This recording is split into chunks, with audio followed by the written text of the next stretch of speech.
After an agonizing wait of nearly 3 years thanks to pandemic-induced travel restrictions, I finally had my ticket to return to Japan in February 2023. There was this irresistible flight deal from Zip Air, whisking me directly from the sunny confines of San Jose to Narita. I booked those tickets faster than you can say budget traveler's dream. The flight clocked in at about 10 hours before we touched down in Narita, and then the real adventure began. Navigating Narita's sprawling airport was a tad more challenging for this first-timer. Usually I fly to Osaka or Haneda, but this time I had my sights set on Sapporo since one of the biggest snow festivals on the planet coincided with my travel dates.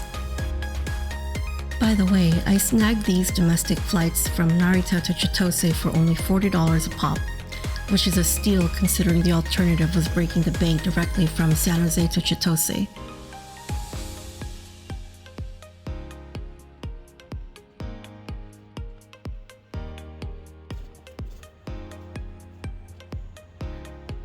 Our hotel, a mere 7-minute stroll from Sapporo JR Station, was a hidden gem packed with amenities. Think vending machines, laundry facilities, a reading lounge with complimentary coffee and tea, manga for you to read, and even an onsen.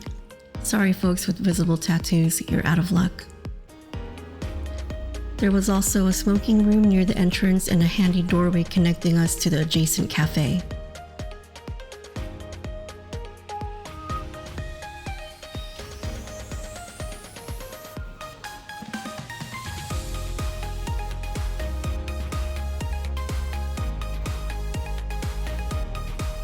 After fueling up with breakfast, we embarked on a journey an hour away to the Makomanai Takino cemetery.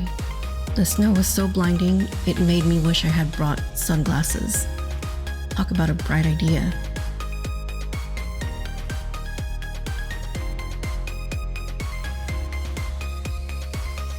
Despite the impressiveness of the 40 replicas of the Easter Island Moai heads and other statues depicting deities, I had one main goal.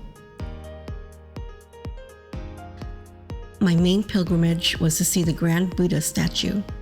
I had visions of a tranquil visit, but alas, my timing wasn't golden enough to dodge the group tour buses.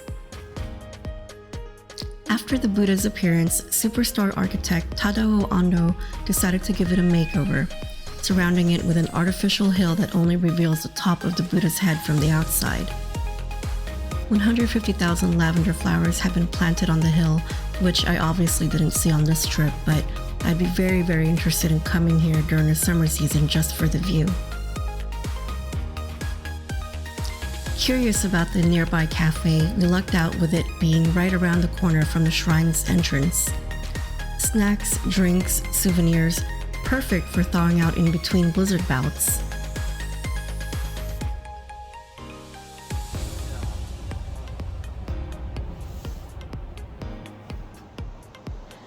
Now, on to the famous Sapporo Snow Festival, where we found out what all the fuss was about. According to Wikipedia, this epic event started in the 1950s by high school students building snow sculptures in Odori Park. Eventually, members from the Japan Self-Defense Force joined in, creating colossal snow sculptures and helping to birth the Sapporo Snow Festival.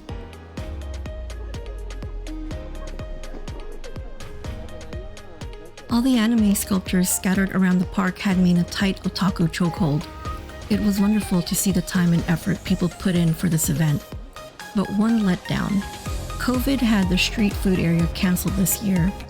Fingers crossed for a future food frenzy.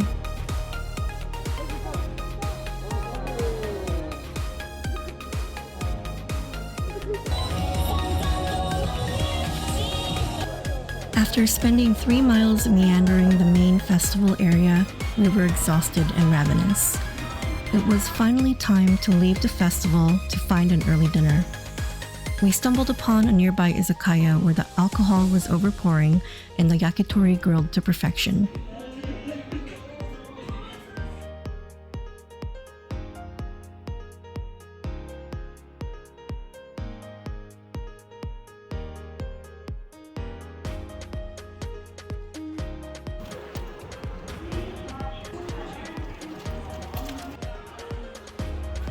Later that evening, I ascended the Sapporo TV Tower for a bird's eye view of Odori Park.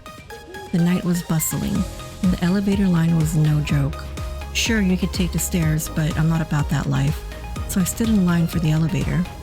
From inside the top of the tower, you could see the city's Western influences in layout and zoning, not to mention the vastness of the snow festival. A delightful way to end the day as we prepared for what lay ahead.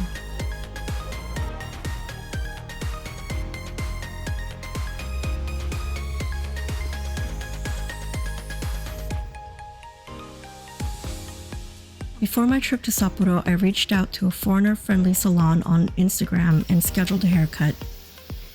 I tried to be as coherent as possible considering the limited Japanese I had in my arsenal at the time. But hey, it worked. This was my first time at a salon in Japan, and despite my terrible elementary spoken Japanese, I managed to chat with my stylist Asako, who was amazing from beginning to the end of our session.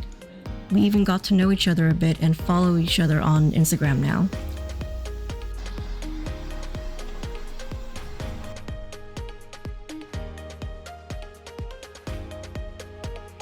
Feeling fabulous and ready to flaunt my new look, I strutted out of the salon and was promptly greeted by yet another blizzard.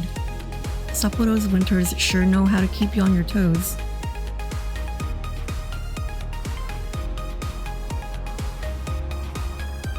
On the way to the sprawling covered shopping district of Tanuki-joji, we stumbled upon Nijo Market. This market is known for its stock of freshly caught seafood, which this area of Japan is known for. The friendly store owner of this shop gave us a great deal on a tray of freshly caught uni, so of course I had to get it. If expensive basic fruits are more your thing, now's a good time to get it as a foreigner, since the Japanese yen is pretty weak right now. No big deal, just really snowy. Next up, Norbessa Mall, which is a paradise for anime fans in Sapporo, housing stores like Surugaya, Mandarake, gamers, jungle, and anime all in one place. Pro tip: shopping for anime goods outside of Tokyo is a great budget-savvy move, especially if you want to buy a lot for a collection. My eyes were once again assaulted by the blizzard after leaving the wonderful warmth of the anime mall.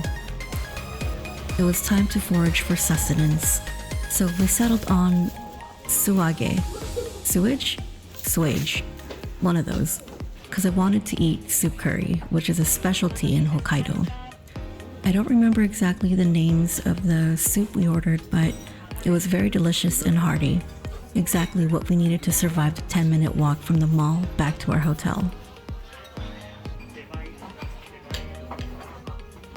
I realized I still didn't have anything containing Hokkaido dairy, and our stay in Sapporo was coming to an end. Despite my being lactose intolerant, I decided I'm okay with sacrificing having stomach issues, so I made a stop at the Sapporo no Gakko Ekiten. It was heavenly. 10 out of 10. Would risk having stomach problems for another taste.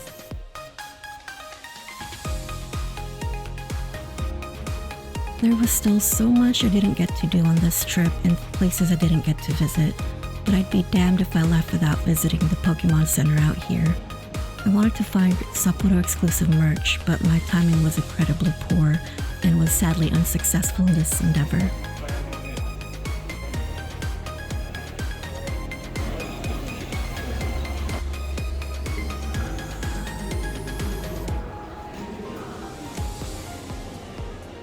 Here are some of the anime merch I bought during this part of the trip.